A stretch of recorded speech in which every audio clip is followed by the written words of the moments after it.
Welcome to the Life of Hair. In this particular episode, we've got a good old model that we've had before, Chrissy in the chair.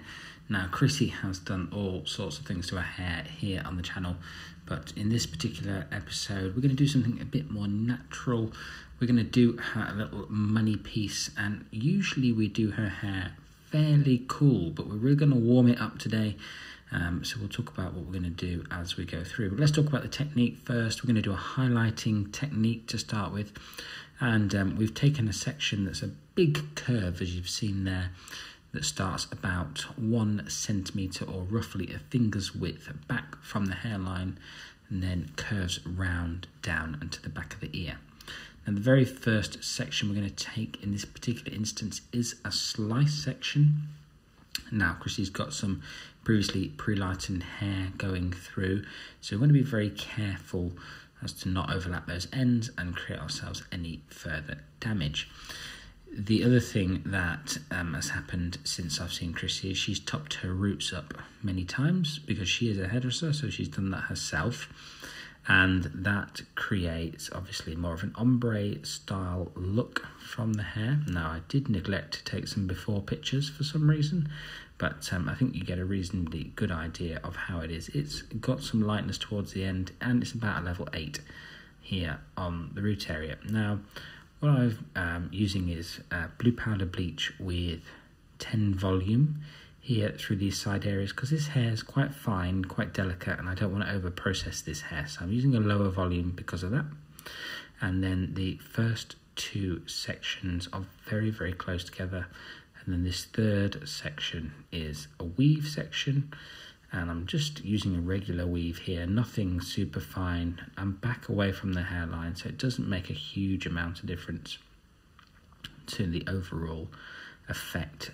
In this particular instance, you know, there are some techniques where you want more finer sections around the face, but once you're back at least 2 sections from the hairline, it usually doesn't make a massive amount of difference, especially with this particular section in pattern. Now, you'll note that I've taken the big curve section and I've split it into 2, and that just makes it easier to manage as we go through the technique.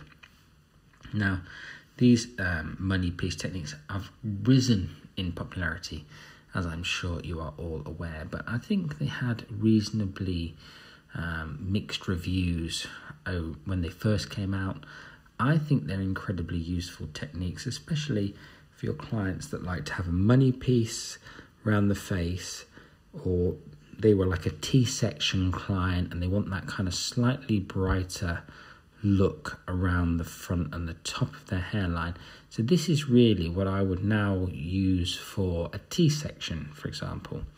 And some people say this would be a big T-section, but well, you'll see as we go through. There's quite reasonably large spacings in between each of the foils, especially as we travel through the parting, which is a little bit further down the road.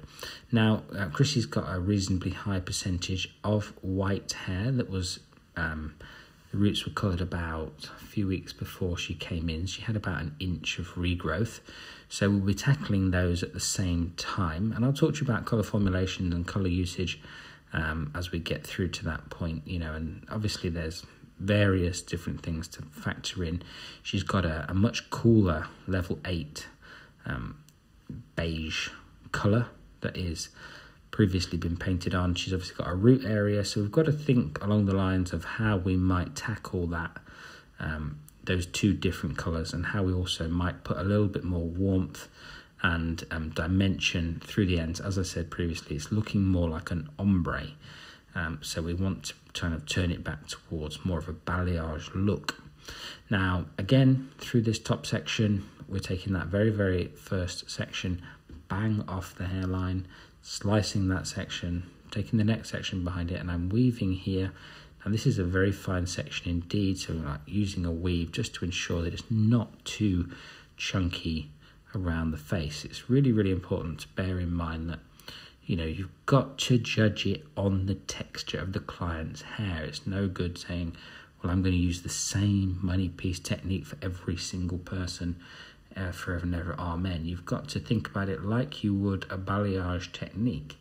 You've got to look at the hair, the density, the texture, and you've got to judge it. You can use the same sectioning pattern for every single client. I use this sectioning pattern probably 8 times out of 10 now, but I don't use the same weave, slice, or density of weave or slice on every single client, because it does make a difference to the outcome, and it does matter what their hair's like. Chrissy's hair is reasonably fine around the front, so we want to make sure that we get like a reasonable amount of impact, but we don't want to overbear the front of Chrissy's face with loads and loads of blonde, because, well, ultimately that hair's quite fine, and it could make her hair look a little transparent and a little see-through around that front if we make it too blonde and too light. So we will be toning it at the end as well, and also I'll talk to you about toning and what we did there, and you know how we just enhanced the warmth through the blonde, but we didn't want to kind of take over and start to darken the hair down. And again, the great thing about this technique is that, you know, once you get past those first couple of foils, you're into a reasonably regular stitch highlight. You're not having to make a particularly concerted effort to do something super fine and super dainty, because the joy of using this big C-shaped section is that it veils a lot of the work that you do, and you get to see the colour through the underneath and around the hairline, but you don't necessarily get to see the foils that I'm putting in now right bang on the top of the head. It's covered nicely, and that works out really, really well, especially for ease of application. Maybe you're not very good at taking micro-fine sections, or you sometimes think you're taking micro-fine sections and actually they're slightly chunkier than you first thought they would be. And this gives you a little bit of leeway. And I've worked with so many people who, you know, I've asked them to do micro-fine sections, and they definitely weren't micro-fine. And I think it's very hard to determine what micro-fine is unless you start doing lots and lots of micro-fine techniques. And I think sometimes people feel like there's such a small amount of hair in the foil, how could that possibly have any impact on the result? But I can assure you that it absolutely will. Okay, so we've obviously moved on. We're into the back now. We're by the crown area. We're just below the crown area, actually, and we're just above the occipital bone. We're taking horizontal sections, and this is just for my own personal benefit. I think quite often the back of people's hairs can split, especially if they haven't washed their hair for a few days. So I just want to make sure that I put a few foils in this area. And I'll be using reasonably large spacings in between each of my foils, probably over 1 centimetre in between each. Just, you know, we're only adding highlights, guys. This isn't a colour change. This is just to accent the change of colour that we're going to make with the coppery shade we're going to apply it to the roots and to the existing level 8 hair. So you can use a very, very simple regular stitch technique here, and it's not going to make a huge amount of difference because we are going to drop the tone down. Now, when you're working with a copper, for example, if you're going to tone on a level 10, it's going to be extremely, extremely subtle. So you really need to be thinking about dropping it down to a level 9. Now, that would frighten some people for sure, but what I will say is that when you're using very warm colours, they always look lighter. And that is something you really, really do need to think about. You need to use something a little darker than you would normally feel comfortable with to make sure you see that tone. And I'm sure there's lots of you who can sympathise and understand that you've tried to do very light coppers in the past, you've applied the toner, you've let it process, it looks like it's done a wonderful job, you dry the hair and it's almost invisible. There's barely a fleck of any warmth, any strawberry blonde, anything within the hair.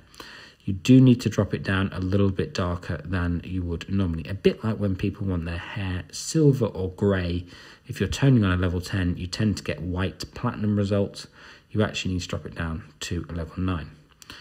You can see here I'm also kind of travelling into the V shape at the front there where the money piece starts and stops, and I'm just going to carry it on just straight through the parting like a mohawk section.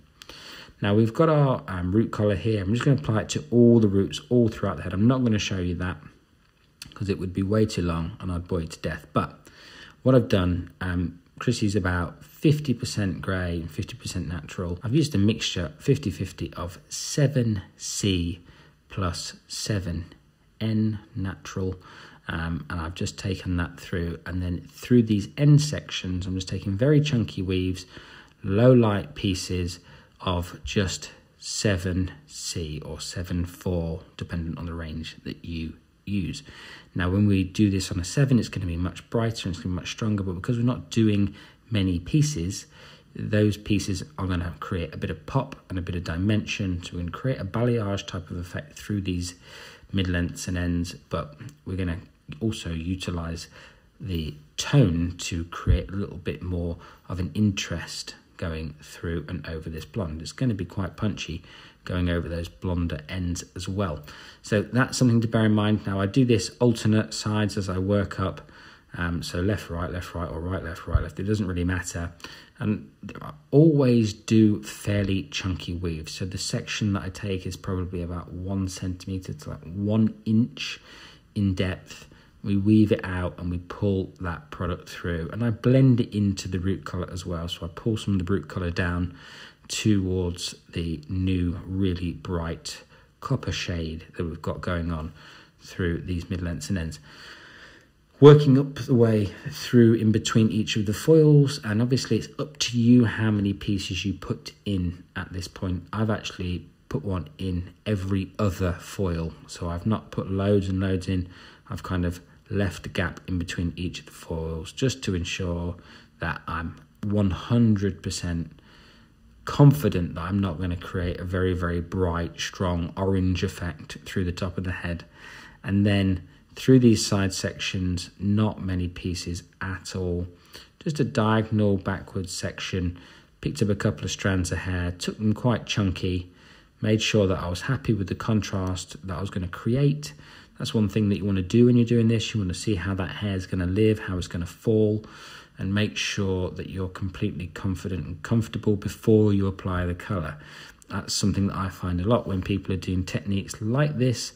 They don't necessarily measure what it's going to look like. They don't think about what it's going to look like, and they just pick a piece of hair up, colour it, and then it's not what they expected.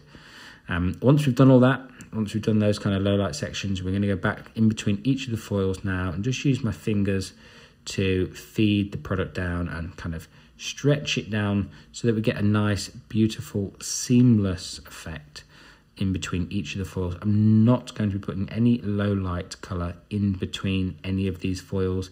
I want this colour to be quite bright around the front, but also, you know, want that depth at the root so that the money piece has some pop and contrast to kind of work off. Remember, if you put a dark colour next to a light colour, then the lighter colour looks brighter. And that's something to remember. So one thing to note here, just around that front hairline, if you have a little look, I've popped a little bit of a level 7 gold copper, and it's actually more gold than copper by a long way, just to subdue that hairline. And then I tone those ends with a beautiful 9.4 all by itself, and I watched it and watched it and watched it, and well, this is the final result, and I hope you really, really like it. Chrissy was super pleased. We've done really, really bright, vivid pinks and things like that on Chrissy recently, and now it was time to do something a little bit more autumnal and maybe subdued comparative to what I've done previously, but I love this result. I think it looks fantastic against Chrissy's really lovely skin, and well, as you can see by the look on her face, she's either stunned or she loves it. So thank you very much, Chrissy, for being my model. If you've loved it, then please hit that thumbs up button, hit the subscribe button if you're new here. Loads of content each and every week, and I will see you again next Sunday for another episode of The Life of Hair.